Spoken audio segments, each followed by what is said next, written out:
Thank you very much, Teresa. First of all, I want to thank you for inviting us for this meeting. And I would like to start with my first slide. Before I introduce the EO Africa Research and Development Facility, I have to tell you that we are still in a negotiation phase with ESA. Phase 1 is about to finish. Phase 2 is about to start, but we still have to have the final negotiations with ESA about the exact fill-in of the Phase 2 activities. But I think what I'm going to present to you today is more or less the requirements of the statement of work presented by ESA. And I'm sure that we will come to a final agreement with them on the execution of Phase 2. Okay, what I will present to you today is the mainly focusing on the capacity development activities of this EO Africa Research and Development Facility. Next slide, please. Okay, the EO Africa is a much bigger program from ESA.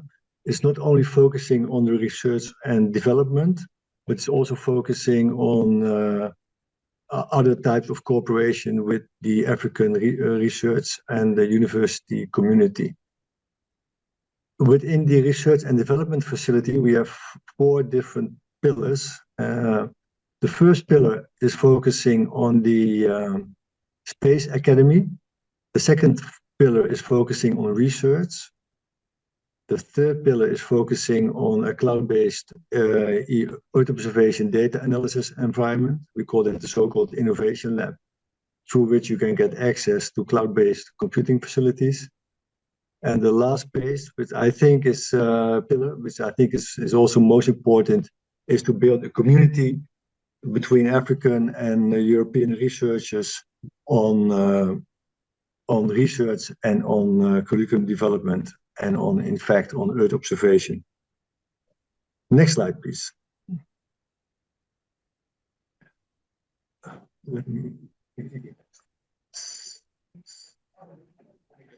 Okay, so we're talking about phase number 2. Phase number 1 was 3 years ago. It started 3 years ago, and the phase number 2 will be for 3 years. It will start end of this month, hopefully, for a 3-year period. Our domain in which we are focusing is for the Earth observation for water and food security, both in the research domain as in the application and education domain, all using cloud computing environment. That means that when we have a course, you get access to cloud computing facilities. So you both learn how to get the applications of Earth observation, but also how to work with a cloud computing environment for that. The plan is for the coming 3 years, so I will not only focus on 2024, but I will focus on the coming 3 years, is that we will have 10 face-to-face courses, 10 online courses, 10 webinars. We have available for you to download 11 different training modules, and there will be a call for African-led curriculum design. Also, we already have available for you which was developed in phase 1, a MOOC on assessing and monitoring droughts from space. And we will give in the coming 2 years, I think for each year, 1 hackathon jointly with GMS in Africa. Now, the picture you see is the setup of our repository of images or of materials. So if you see that we have everything in Moodle, our training materials are in Moodle, and that can be used as a base for face-to-face trainings, for online courses, for the MOOC, and for the training modules. Besides that, we will have webinars which are given outside this Moodle environment, but they can also be linked to an online course or can be linked to the MOOC which will be hosted. So we have a full basket of materials, and if you want to develop a course, you can make use, or our consortium partners can make use of that basket to take materials for courses which are going to be given in the coming 3 years. Again, all is supported by the so-called Innovation Lab, and all materials are available in Moodle. Next slide, please. Interesting for our partners in Africa will be, and I think also for in Europe, will be two calls. The first call will focus on African universities which are going to design based on our materials and based on our connections which we have in Europe and within ESA on EO-based program. So we asked them to make a small proposal for developing a curriculum development program. They get from us, they get access to the Innovation Lab and to Moodle to have a look at all the materials which are available. And we invite them to design a program for about 1 or 2 weeks to be given in their university. We will support them with access to the materials, and also we will support them with a short workshop at ITC. And hopefully at the end of the 1-year period, there will be a course hosted at the local university, supported by the consortium, by the EO Africa R+D Facility. So next to the curriculum development call, we have a call for twin research. Also in phase 1, we had a call for this type of activity. So in fact, there we had 30 research programs, small programs running, where a European university is linked to an African university and is executing a small research program with a small grant from the facility to facilitate personal cost, travel cost, data cost, etc. So also for the coming 2-year period, there will be 2 calls for each 10 research projects, focusing on research, again, with access to the Innovation Lab, access to our materials, and access to an online discussion board. Plus, we will invite them for several meetings in Africa and in Europe to present their work. So this is interesting. And the calls, the connection there should always be a connection between a European university and an African university for this research call. That's why we call it the twin research. Next slide, please. As I already told you that we have training modules which can be downloaded from our website. They are in Moodle, so you can download the packages, and if you have a Moodle account, you can upload them again within your own Moodle account. The topics are all related to cloud computing, Earth observation, and as I mentioned to you, water security and also food security. So that's why you see the topics over here. So we have cloud computing, Earth observation, water and energy budgets, soil moisture, water bodies, vegetation and drought, crop yields, and mapping and monitoring ecological systems. In a new phase, we are planning to develop 3 more training modules, one on polar INSAR, atmospheric composition, and the last one on marine and coastal resources. All available and free to download from our website once they have been constructed. But the first 8 are already there for you to take it up in your own Moodle and in your own curriculum. Next slide, please. Summarizing, so we have a full suite of training materials downloadable from our platform. The courses, online and face-to-face courses, are all free. The cloud computing access is part of the courses and also part of the research. It's also for free. We always try to link our face-to-face courses with African events and or African universities like summer schools or symposia, etc. So if you are interested to host one of these face-to-face courses with our support, please let us know.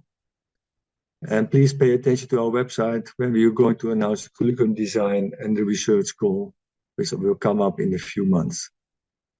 So please also check our portal, EO Africa www.eoTEC.org for our announcements and for what we have been doing in phase 1 and what is already available for you to download. Yes, my email address you find there. So if you want to get into contact with me, please don't hesitate to send me an email. Next slide, please.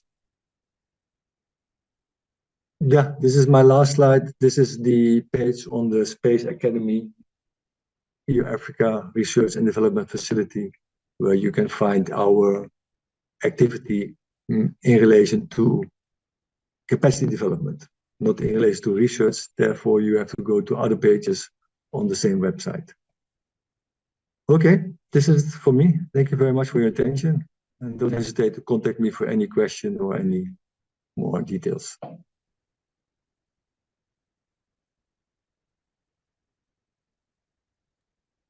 Sorry, Treffe, we're not hearing you. Thank you very much, Mr. Arno, for very excellent presentation. Now I would like to invite Mr. Baruch from NASA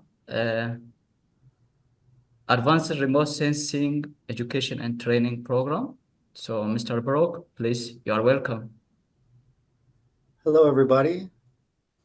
My name is Brock Blevins. Thanks for having me. It's nice to see everybody. Yeah, there's my slides. Thank you very much. So yeah, my name is Brock Blevins. I'm a training coordinator for NASA's Applied Remote Sensing Training Program. We put on about 15 to 18 trainings per year, mostly online, open to everybody in the public. So all the trainings are open. All the trainings present data and applications that are at no cost. And they're primarily intended for policy and decision makers. And we reach about 20,000 per year, thanks to the webinar format.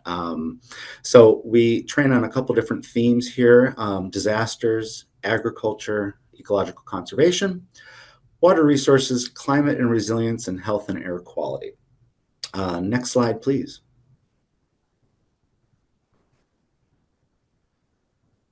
All right. I don't have a lot on these slides, but I see it's being recorded, so I will fill you in on all the details of these, and I can also, please feel free to contact me.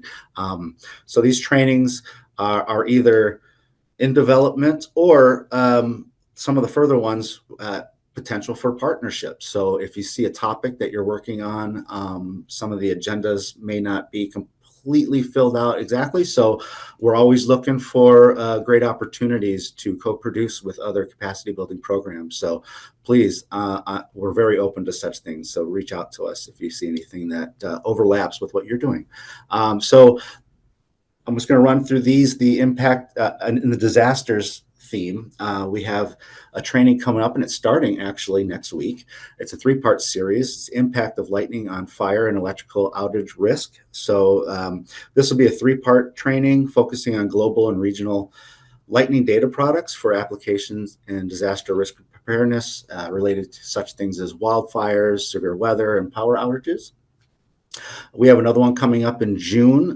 This is it's going to encompass the time in June around Humanitarian Day, which is June 20th. So this one is an intermediate training. We've done one of these before, and it's going to focus on flooding and droughts and settlements that are being established due to conflict or migration, and it's really designed for those who work in the humanitarian sphere, nonprofits who are looking to make the conditions on the ground better for those peoples. So that one's going to be in June.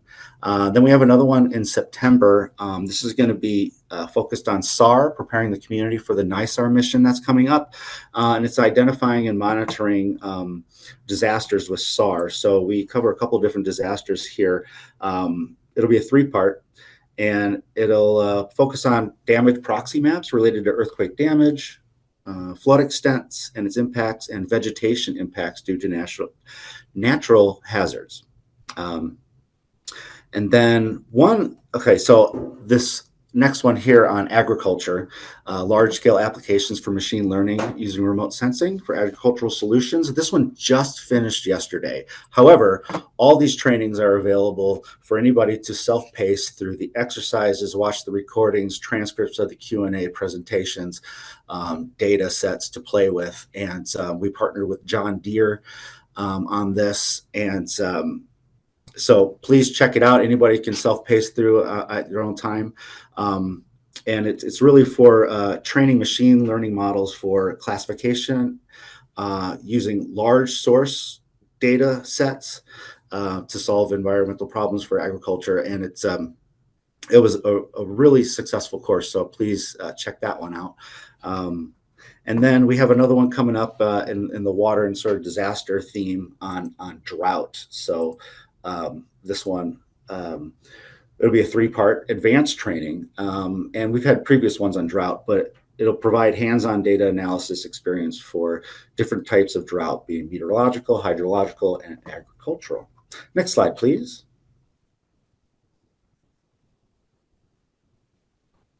And by the way, in the chat, I put my contact information, also the link to our training webpage where you can access all these trainings once they become available, and all the past ones as well. So one on water quality, we have hyperspectral data for water quality monitoring. That's going to be in September this year.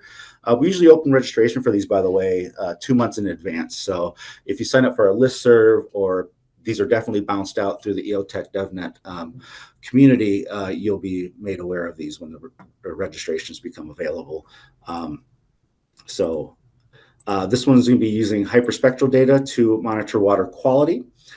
Then we have our climate theme. We have 3 coming up right now. One in applications of carbon dioxide for climate-related studies. That's going to be in July. A 4-part series for that one, actually. Very important, of course, the climate. We need to monitor this invisible gas called CO2, as well as methane. So just trying to put the tools in the hands of those who can make decisions based upon those. Remote sensing of blue carbon ecosystems. That'll be in August or September. We're trying to nail down the dates, but it will happen within this fiscal year before October. We've done trainings before on mangroves, but this is really going to focus on the blue carbon aspect of that.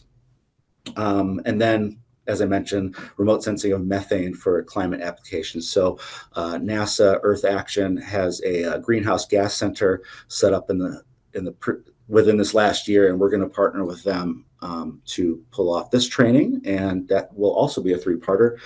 Look for that to come out in August or September. Next slide, please, which I believe is my last one. Yeah, okay. So in our ecological conservation theme, we have one on invasive species. So this is the first time we've really focused on this as a topic. So it'll provide participants with an overview of NASA satellites and sensors to map invasives, such using Landsat, MODIS, VIIRS, and as well as upcoming data missions from the JEDI mission, the Global Ecosystem Dynamics investigation. Then we have an in-person, actually. This is happening in Cape Town, South Africa, where it's our first airborne training in person. We've done one last year based upon the Bioscape mission, and it was a live webinar. But this is a follow-up, working with the Bioscape team and other partners in the region to do a 3.5-day in-person training. This will be in October in Cape Town. So look for that. If anybody is in the region, we will be putting out registration in the coming months. And then lastly, in our air quality training, we have NASA ground measurements in support of air quality and climate research and applications. So really connecting the satellite data with the ground-based measurements. That'll be a 4-part series in August. And then we actually have another one that we're putting on an LMS. So we are also using Moodle. We have Moodle Workplace now, and we're going to be putting up a fundamentals of remote sensing training We have an applications guidebook right now available through our training. So these are all on demand. Sign up, take the courses, but we'll be on the fundamentals of remote sensing, and then a follow-up on a thematic version of that. So that will be introduction to remote sensing for air quality applications. So really widening that on-ramp for people to really get familiar. If they're not familiar at all with remote sensing, they get familiar with the fundamentals, learn about the orbits, sensors, the theory behind it, but then taking them to the application of their choice. So we'll be doing the first one on air quality, and then branching out to different themes on our learning management system in the coming years. And that is my last slide. Thank you very much for your time, and I look forward to the conversations later. Thank you very much, Mr. Baruch from NASA Applied Remote Sensing Training, for a very excellent presentation. Now I invite Mr. Martin from European Space Agency. Mr. Martin, please, you are welcome. Hello. Hi, everyone. Good to see you all. Apologies for being slightly late to this meeting. It all worked out, so that's good. So yeah, I'll present to you today some of the ESA work plan and materials for 2024. I've tried to sort of limit it a bit just to keep it short and make sure that it's only really relevant stuff.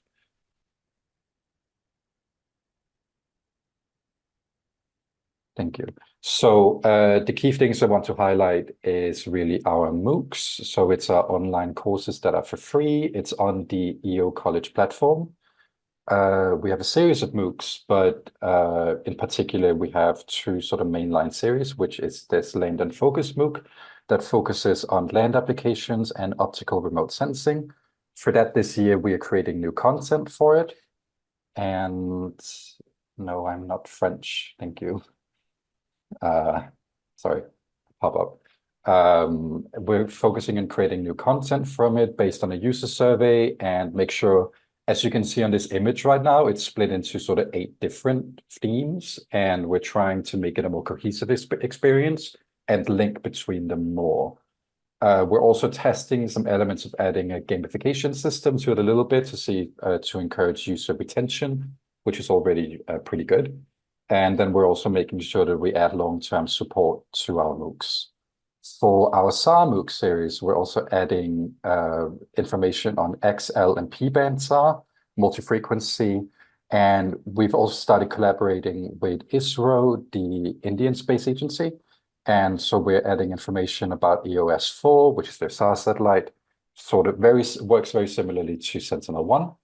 And through ESA, ESA will be giving European users access to data from the EOS satellites.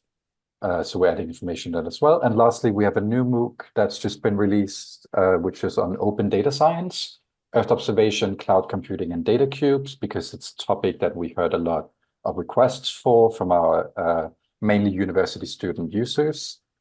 So we created a MOOC for that, sort of introduce those principles and explain how it works, because if you're not from a computer science background, those can be fairly daunting. Next slide, please. Good. We are also doing this training this summer with NASA. It's our Transatlantic Training 11 that we're doing, and it'll be the 14th to the 17th of June. Sorry, it's supposed to say July. It's July 14th to 17th in Chania, Greece. And it's for university level students in remote sensing. There's a focus on land remote sensing for this training course in general. And especially this year's version will focus on disasters, particularly INSAR for earthquakes, forest fires, and the use of machine learning, Jupyter Notebook, and AI, which again, we're getting a lot of requests from our students from. It's mainly for students from Eastern and Southern Europe, that it's what it's for, but we always reserve a couple of spaces on any of our training courses from people from across the globe. And it's free to participate. Next slide, please.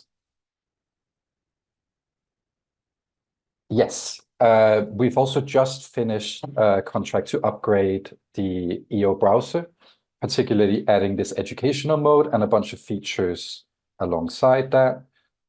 Firstly, the educational mode is made for users who are, say, at like a high school level, so they're not familiar with satellites or anything, and it gives them, you essentially should pick a theme, and then it limits the number of satellites you choose between, and it gives you more specific custom visualizations dedicated to that theme. So say if it's wildfires, it gives you only the visualizations that you're interested in for that topic. So to make it a lot simpler for teachers and students. Furthermore, we've also introduced a whole host of features to EO Browser, and this is all completely free to use. So it's the EO Browser already included easy and free visualization of the built-in band ratios for all Sentinel, Landsat, and MODIS data. And so you can mix and match to create an RGB image or create a normalized difference index. We've now also added the ability to, you can create time series for, let's say, NDVI over your chosen area that you create on the map. You just click and create a time series for however long you want, and then you can export that data to Excel. I personally use this quite a lot because having had to create time series from scratch using Sentinel data is it takes quite a while. So having it be done automatically in your browser is a lot easier. It also adds this spectral explorer, so you can see over the course of different spectral bands for your area on average. We have a histogram as well, so you can see the distribution. And the time series you can also create from multiple, you can create it over an area, and so it shows you the normal, it shows you the distribution over that area. And the elevation profile, we've copied in a couple of features from elsewhere. So from Google Earth, we now have 3D view. So if you want to visualize your, if you have a Sentinel visualization, for example, that you want to visualize in EO Browser in 3D rather than 2D, you can do that. So you can fly around the world in false color if you want to, and you can also create elevation profiles. Next slide, please. And then lastly here, just some general training overview. Overall, we have more of the focus on MOOCs and online trainings because it's in general just more accessible to students. But we really make sure that these our sort of longer trainings, especially our week-long trainings, are held in person. Our feedback from our students always say that they really value in-person trainings and that's really important for them. Also from like a networking perspective for people who are just starting out in the field. We're doing a webinar series this year on PolINSA with DLR that hasn't been announced yet anywhere, and we are also doing cooperations with CONAI and ISRO on polarimetric SAR data and training courses later this year at some point. And I think that might be it. Oh, it's excellent. Thank you very much for excellent presentation, Mr. Martin from ESA. Now I invite Mr. Robert from EO College, Earth Observation College. Please, Mr. Robert, you are welcome. Thank you very much. Martina, are you sharing the slides or should I do that? As you prefer. Yeah, then share them. You did it the entire time, so then let's not change that. Yeah, so my name is Robert Eckert. I'm the project coordinator of the EO College, which was mentioned by Martin in the previous talk. And my talk will complement that nicely and pick up on some of the things that he mentioned. There we go. So the EO College is a free and open learning platform for Earth observation topics all around the spectrum. And this platform, EO College, here you can also see the URL, and I invite you to visit that and register and sign up for one of the courses. This platform has been established in 2017. By now we have more than 32,000 registered users and almost 3 million page views. So the page is very popular and has a lot of courses already. And on the next slide, I provided a small overview. I hope that works. Yeah, this is just a video scrolling through all the courses that are available at the moment. But really, I invite you to check out the page and check out the courses that are there. By now we have, I think, 25 or something courses. I didn't really count. Also courses in several languages, several topics. Here, for example, you see the land in focus part that Martin just mentioned. But also we are picking up on topics like hyperspectral remote sensing, radar remote sensing, and so on. Next slide, please. So quite comprehensive curriculum by now. And I want to highlight one of the courses that Martin also just mentioned right now, because it is fairly new. I think last week or 2 weeks ago, we published that course, and I think it is highly relevant to many users because it deals with cloud processing, data cubes, and open science. So those are topics that are very much en vogue and are very relevant to many users. And this course is quite new, and I invite you to take that course and learn very interesting stuff on how to process data in large scale in the cloud. So a little bit of advertisement for that course, because I think it's a really, really cool one. Next slide, please. And last but not least, I also listed the the priorities and themes that we are going to deal with in 2024.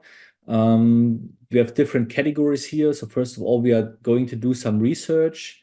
As probably all of you know, large language models, natural language processing, artificial intelligence, and so on is very much a hot topic right now. And what we are going to investigate is the potential of those technologies for education. This has multiple dimensions. The most important, in my opinion, are how can AI help students to learn content more effectively and freely and openly, but also how can AI help content producers like the people that we are hearing now in this session here from. How can AI help us to produce content more efficiently and also translate it into different languages? How reliable are those technologies, and so on? So this is something that we are just really starting right now, and it's going to be a research focus that we are, of course, happy to share the results with this group here via the EOTEC DevNet training platform. Furthermore, we are going to focus on collaboration. So we have one new project, which is called Spacesuit, which focuses on development of advanced skills in space-related fields. Maybe Martina can say a few more words on that if there are any questions later. Of course, we are going to focus on collaborating with EOTEC DevNet and also COSW GCAP-D. In terms of training, we are right now in the conception phase of a new training event for radar remote sensing. So as you might have seen in this overview before, we do have a lot of online courses on radar remote sensing, and we did have a summer school, which was in German language for the last 10 years. And we want to broaden that spectrum. So we are going to conceptualize a new training event for radar remote sensing. And then, of course, we are going to deliver more content on zero hunger, machine learning for EO. This course is coming very soon. We are also going to publish new courses on hyperspectral applications. And this is something that we are negotiating right now. Probably we are also doing some massive open online courses on disaster management and mapping. So thank you for that. Sorry for that. Thank you very much, Mr. Robert. So I think he completed his presentation. I assume that, okay. Thank you, the presenters, for very insightful presentations. If time is if we have more time, I'm sure you may even provide more information to us. Because of time limitation, we have you briefly introduced what you are delivering so far, and we are really thankful for all presenters. Now we are going to have a discussion. For those who are having some questions to presenters, please, you can put your questions on the chat box, as well as you can raise your hand and ask questions, or you can comment, and so on.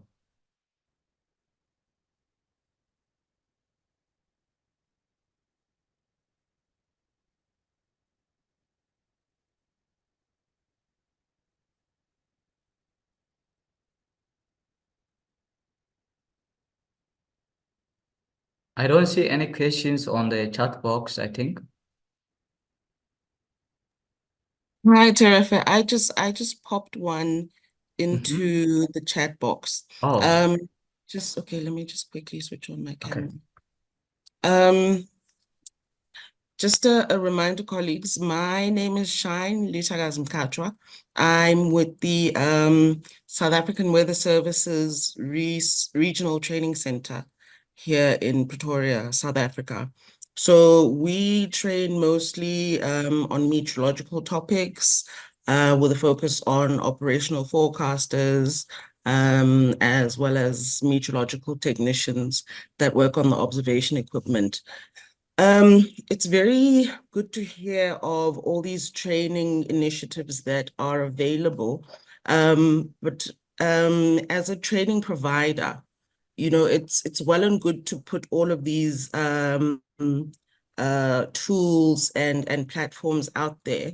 But what we really need to know is, do they have the desired impact when a person then gets back to the workplace and has to apply what they've learned?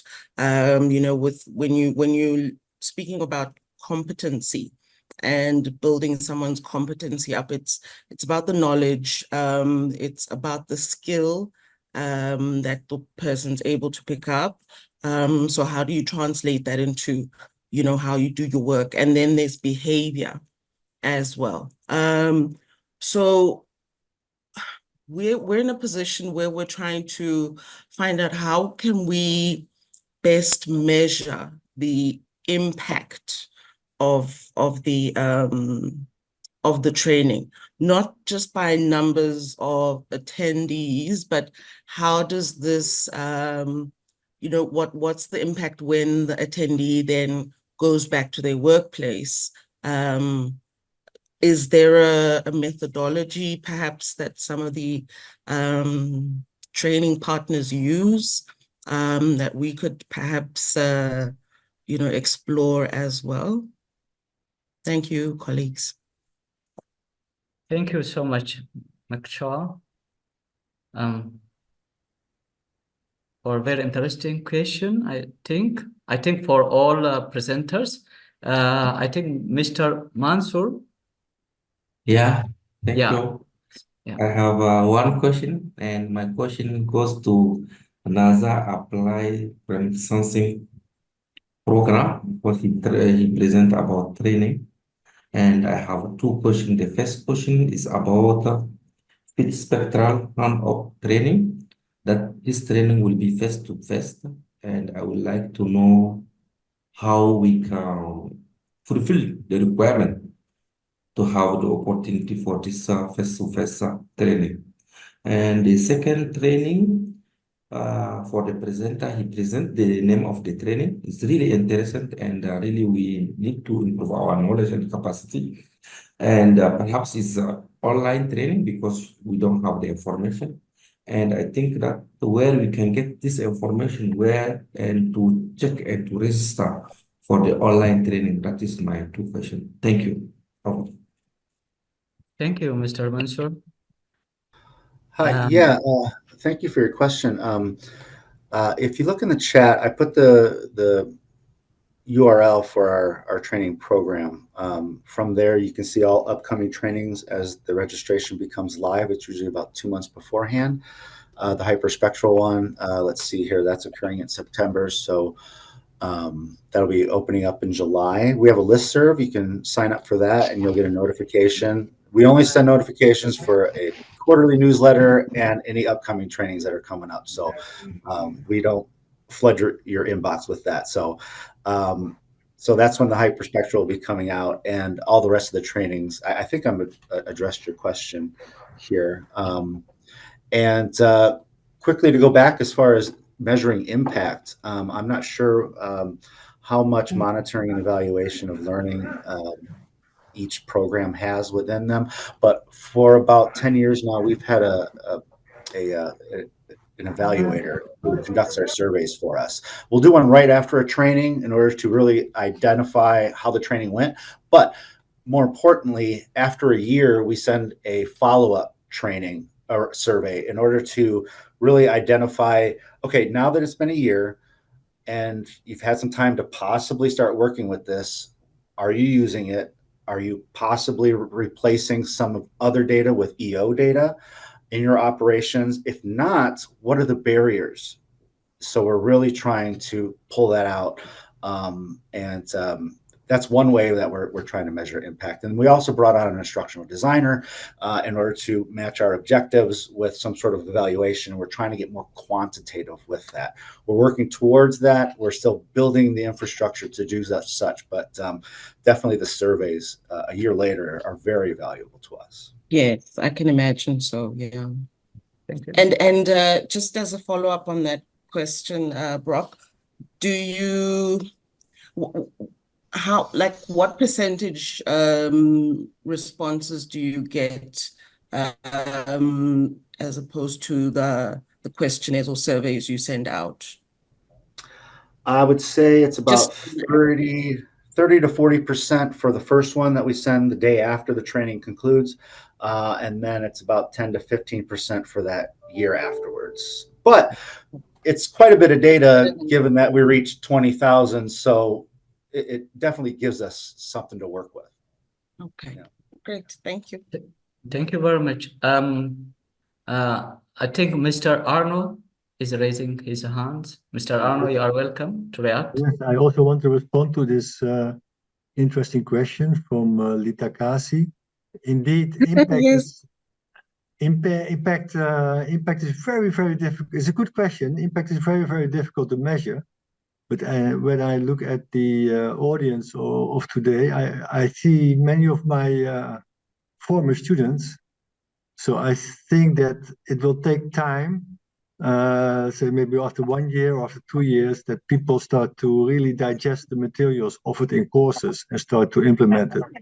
So I agree with Brock that a survey after 1 year is very useful. Also, in our program, we have a survey after 3 years even to go back to the researchers to see about their research activities and research needs.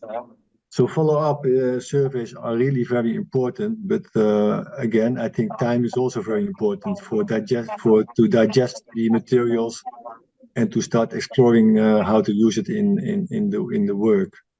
So a survey right after a course is good to see the impact of the course itself related to knowledge and skills, but the application of that will take a little bit more time. Thank you.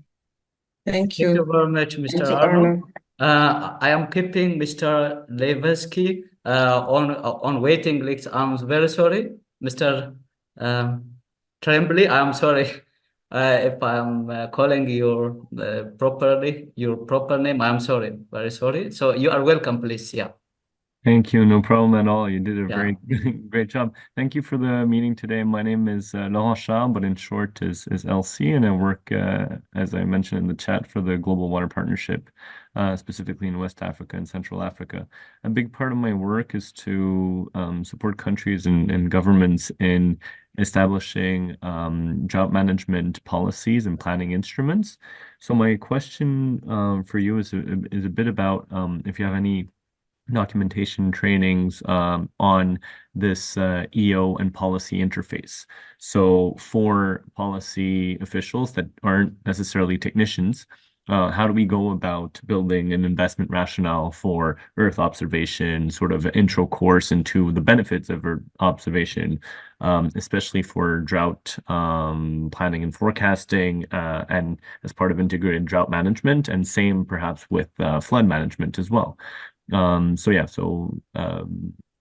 guess my question is around audience analysis. I understand that most of the courses that you've been describing are for technicians and Earth observation specialists. But yeah, how do we or have you done any steps in courses that are specifically tailored to other audiences that are more invested on the once we've collected that data?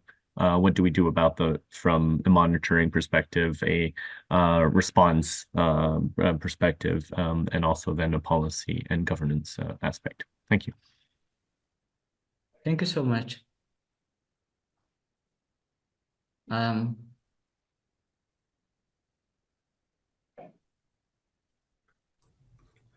Okay, Mr. Arno, you're welcome. Yeah. Well, thank you. Allow me to say a few words on that.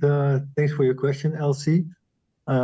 Well, we are focusing within our program on research and development, focusing mostly on researchers and university academia. So, in fact, we are not touching too close into policy makers. Maybe GMS in Africa is doing that, is closer to that arena than we are. So maybe it would be good to check into their program, although they are also have a very strong link to academia in Africa. But indeed, it's something which also deserves attention as well. But we are not so much focusing on that. Yeah, thank you so much. From our side, of our participants, half are academia, faculty, students.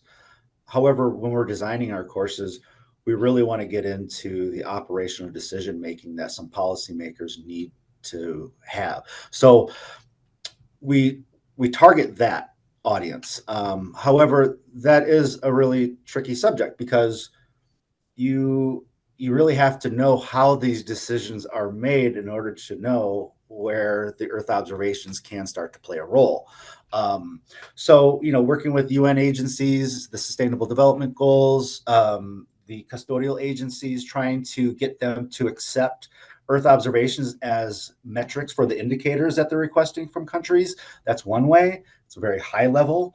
Yeah, I mean, just trying to get out to end user conferences, local government conferences, meetings, really trying to understand and have sit downs and just really understand how they operate to better design our trainings for them.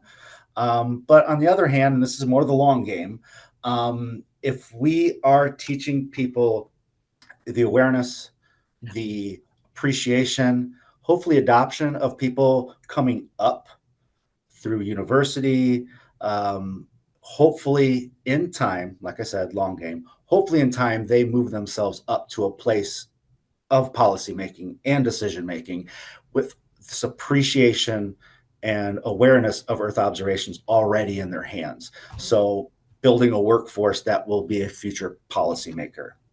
That takes some time.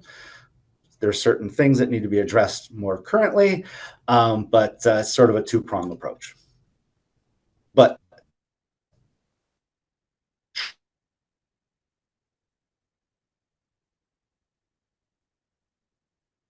Sorry, Mr. Baroque, I think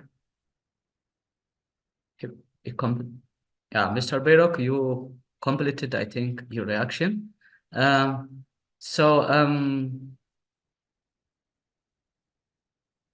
think one more question. On the chat box, there are some questions and also some answers. I'm seeing Mr. Jorge, he has asked it, and I think Mr. Baroque, you responded. So I think there is no more question to be reflected here. Maybe I invite Mark Shaw for one more question, final question. Thank you. Thank you, Terefe. Just to Mr. Brock, and I don't know if you will be able to answer this as it applies to the African context. You say you build people up with the knowledge and the foundational knowledge, hoping that when they move into those managerial levels and forwards into policy and strategic thinking, or those platforms. Do you see that that follow through? Do you have those people moving through that pipeline, you know, sufficiently, if I may use that word? Because I don't know, sometimes I get the sense that, you know, our higher ups, they would have gotten there on, you know, whatever education or qualifications they gained at the beginning. But in terms of being, you know, on the continuous professional development and staying abreast of the latest, you know, practices, technologies, you know, some of that then falls away when they find themselves in managerial. So it then kind of looks to me like the education or the awareness happens at a base level, but the decision making and the policy drafting happens on another level. And I don't know if there's a ladder necessarily that we see. Maybe this is just in my skewed opinion, but I'm just interested what your views or what you've observed in this regard. If that wasn't too much all at once. Thank you. Thank you for your question. Maybe either Mr. Robert or Mr. Martin, would you react for maybe all questions? Yeah, honestly, I'm not sure if I'm the best recipient for that question, because we have a little bit of a different design approach. So we do not really look at what target group do we design courses for. Are they for policymakers or are they for academia?